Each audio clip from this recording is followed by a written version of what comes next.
Assalamualaikum warahmatullahi wabarakatuh. Hari ini kami group ke-11 nak membentangkan tentang tajuk Kisah Nabi Ibrahim, Pencarian Tuhan.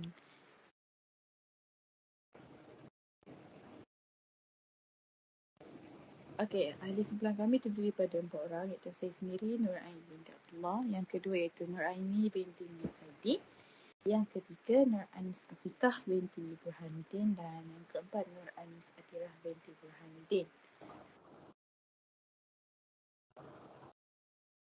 Okey, latar belakang, isi kandungan yang ada dalam tajuk kami ialah daripada latar belakang, perjalanan dalam pencarian Tuhan, mukjizat Nabi Ibrahim, iktibar daripada kisah Nabi Ibrahim dan akhir sekali kesimpulan.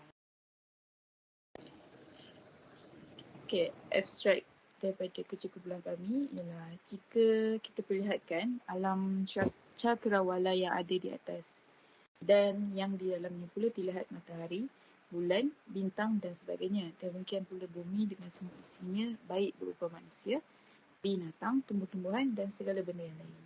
Adanya pula hubungan erat dengan perimbangan yang pelik yang merapikan susunan di antara alam lain yang beraneka warna serta menguatkan keadaan masing-masing.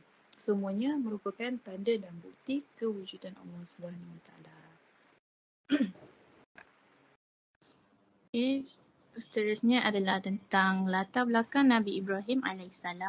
Nama sebenar baginda adalah Ibrahim bin Tarikh Nahur bin Saruj bin Qaru bin Falid bin Abi bin Afrashas bin Sam bin Nuh AS. Baginda dilahirkan pada tahun 2295 sebelum Masihi dan mendapat gelaran sebagai Khalilullah yang bermaksud kekasih Allah.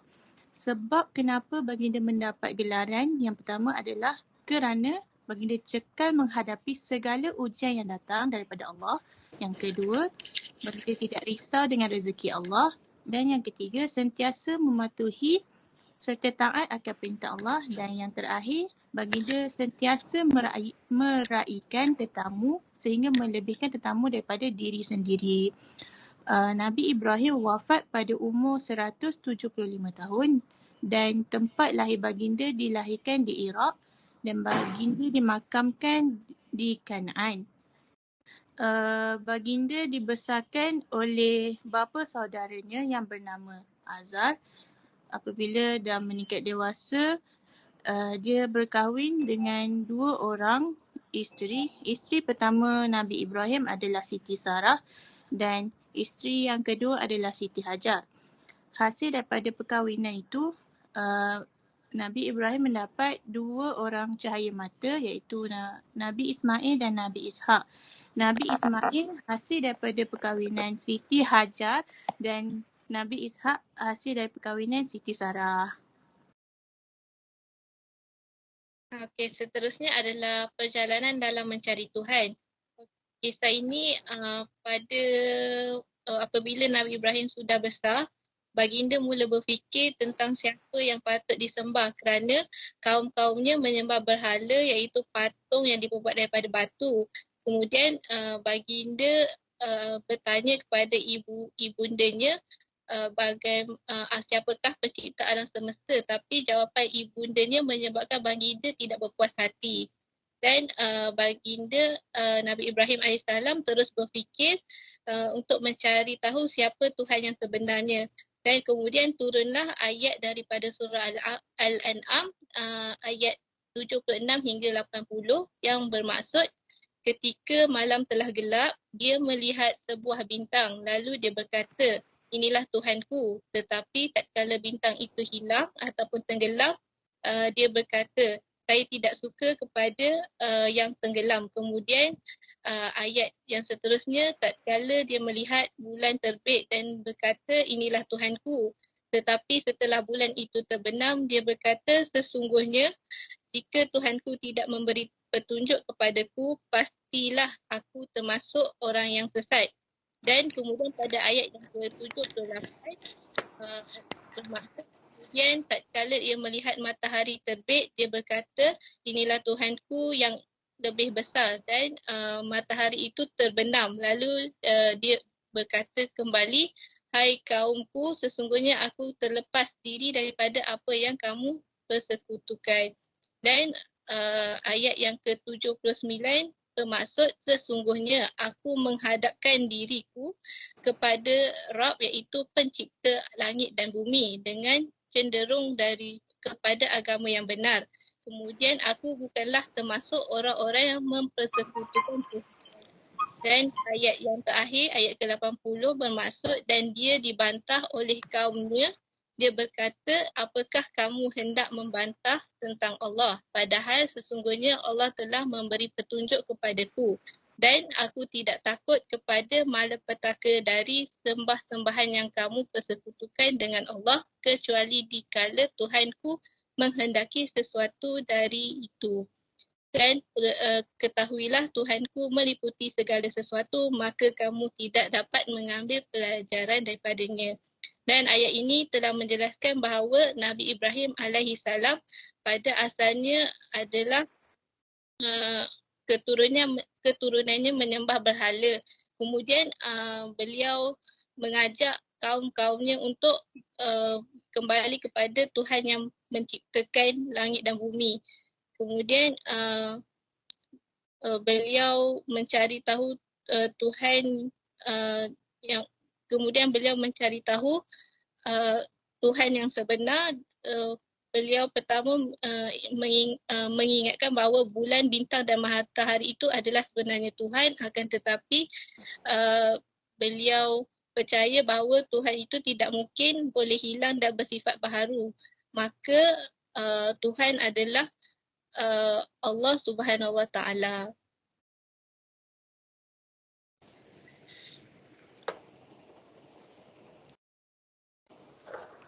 Okey, seterusnya kita proceed kepada mukjizat Nabi Ibrahim. Okey, kita semua tahu yang mukjizat ni ada terdiri daripada Nabi-Nabi dan Rasul. Itu menunjukkan bahawa mereka berlainan daripada manusia biasa. Okey, Nabi Ibrahim juga terdapat mukjizat yang tersendiri. Salah satunya ialah tubuhnya tidak hangus terbakar oleh api. Okey, kejadian ni disebabkan keberanian Nabi Ibrahim untuk menentang Raja Namrud. So masa dia nak menentang tu, Raja Namrud ni dia rasa tegak dengan keberanian Nabi Ibrahim itu sendiri, yang menyebabkan dia Raja Namrud ni takut untuk kehilangan tahta dan pengikut-pengikutnya jika apa sekiranya Nabi Ibrahim dapat membuktikan kebenaran yang sebenar. So dengan itu Raja Namrud ni buat keputusan untuk bakar Nabi Ibrahim ni, tapi dengan kuasa Allah Subhanahu Wa Taala Nabi Ibrahim diselamatkan, kerana ketika Nabi Ibrahim ingin mendekati api tersebut, dengan kuasa Allah menjadikan api itu sebagai api yang dingin dan tidak dapat untuk membakar tubuh Nabi Ibrahim. Okey. Yang kedua ialah dapat mengeluarkan madu daripada jarinya. Saat Nabi Ibrahim kecil, Nabi Ibrahim ditinggalkan oleh ibunya kat dalam gua sebab untuk hindarkan Nabi Ibrahim ni daripada peperangan yang berlaku waktu itu. Jadi masa ibunya tinggalkan dia di dalam gua, ibunya tak selalu kunjung datang untuk melihat keadaan Nabi Ibrahim. Jadi Allah yang menjaga Nabi Ibrahim ini ketika di dalam gua. Allah turunkan mukjizat dengan dapat mengeluarkan madu daripada jarinya, dan itu sebagai sumber makanan Nabi ketika di dalam gua tanpa ibunya. Yang ketiga ialah menghidupkan makhluk yang sudah mati. Okey, peristiwa ni telah diabadikan dalam satu surah dalam Al-Quran, iaitu Al-Baqarah ayat 260, yang mengisahkan bahawa pada saat itu Nabi Ibrahim belum mempercayai tentang keesaan Allah SWT. Tapi akhirnya Allah telah memperlihatkan bagaimana cara menghidupkan makhluk yang sudah mati yang semestinya tidak boleh dilakukan oleh manusia normal. Kisah tu dia mengisahkan bahawa Allah perintahkan Nabi Ibrahim untuk cincang tubuh burung. Lepas tu dia letak ke atas bukit. Lepas tu Allah perintahkan dia untuk panggil burung tu, dan berlakunya keajaiban daripada Allah SWT. Dengan keajaiban tu, burung tu hidup semula dan kembali terbang ke arah Nabi Ibrahim. Okey, yang seterusnya dapat mengubah pasir menjadi makanan. Okey, peristiwa ni berlaku sebabkan oleh waktu tu Nabi Ibrahim ingin meminta makanan lah daripada Raja Namrud ni kan. Lepas tu Raja Namrud ni kan seorang yang kejam. So dia tak bagilah makanan dekat Nabi Ibrahim ni. So disebabkan tu Nabi Ibrahim ni bawalah satu uncang pasir daripada kerajaan Namrud tu. So dengan kekuasaan Allah dia balik. Allah gantikan kekecewaan dia dengan makanan yang dengan makanan yang terdapat dalam uncang yang diletak pasir tu. Allah gantikan dengan bahan-bahan masak dengan daging. Lepas tu yang seterusnya keluar susu daripada ibu jarinya. Okey, masih berkenaan dengan cerita mengenai kelahirannya, meskipun telah ditinggalkan di gua sendirian yang sepi dan jauh daripada kampung, namun Allah telah pun melindunginya. Pada saat ibunya menjenguk, ternyata Nabi Ibrahim sedang menghisap susu daripada ibu jarinya sehingga kekenyangan. Ibunya pelik. Macam mana benda tu boleh berlaku sedangkan ibunya hanya seorang manusia yang biasa. Maksudnya normal macam kita semua. Tapi Nabi Ibrahim ni lain daripada yang lain. Dah tambah-tambah lagi ibu dia tengok dekat muka Nabi Ibrahim tu bercahaya, ada nur yang tersendiri. So kat situ ibu dia terfikirlah yang anak dia ni lain daripada yang lain dan ada sesuatu yang special dekat anak dia yang bernama Ibrahim ni. So seterusnya mukjizat yang terakhir iaitu orang pertama yang membangunkan Kaabah. Okey, salah satu keajaiban dunia terdapat di Mekah iaitu Kaabah yang sampai sekarang masih berdiri teguh dan rata-rata seluruh Muslim di dunia ni semua akan ambil peluang untuk datang ke hadapan Kaabah ni walaupun sekali seumur hidup. Pembangunan pertama terjadi semasa Nabi Ibrahim. Nabi Ibrahim dapat ilham langsung daripada Allah untuk pembinaan tersebut. Pada awalnya Allah perintahkan Nabi Ibrahim ni untuk membangunkan rumah untuk Allah Subhanahu Wa Taala. Namun Allah telah mengutuskan awan untuk menanyakan kepada Nabi Ibrahim apakah tugas yang Allah bagi tu dah dilaksanakan. Namun apabila mendapat jawapan daripada Nabi Ibrahim, maka Allah segera mendatangkan penyelesaiannya. Lalu terjadilah Kaabah yang tegak sehingga sekarang. Jadi itulah mukjizat antara mukjizat Nabi Ibrahim alaihissalam.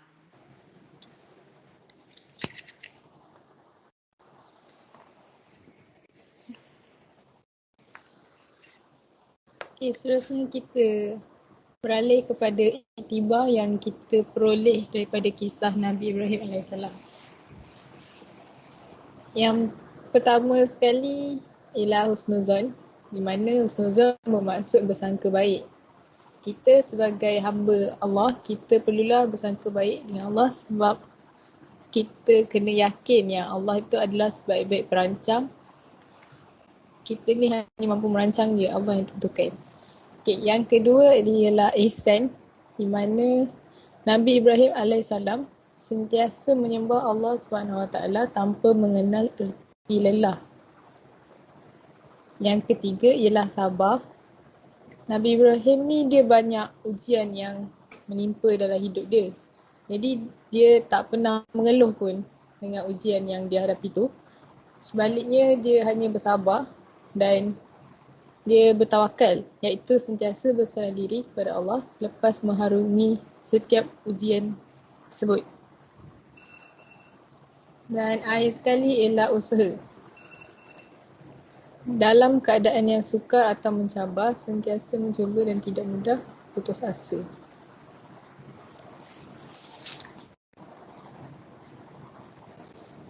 Jadi secara keseluruhan daripada kisah Nabi Ibrahim ni, dapat disimpulkan bahawa prinsip mencari Tuhan, pencipta dan penguasa langit dan bumi dan semua yang ada di dalamnya, menurut Nabi Ibrahim bukanlah untuk melihat Tuhan tu dengan panca indera kita, malah memadailah dengan memerhatikan dan merenung ciptaannya yang ada di sekeliling kita sebagai bukti bahawa di belakangnya bukanlah sesuatu yang wujud dengan sendirinya, melainkan ada yang menciptanya, iaitu Allah Subhanahu Wa Taala. Itu sahaja dari kumpulan kami. Sekian, terima kasih.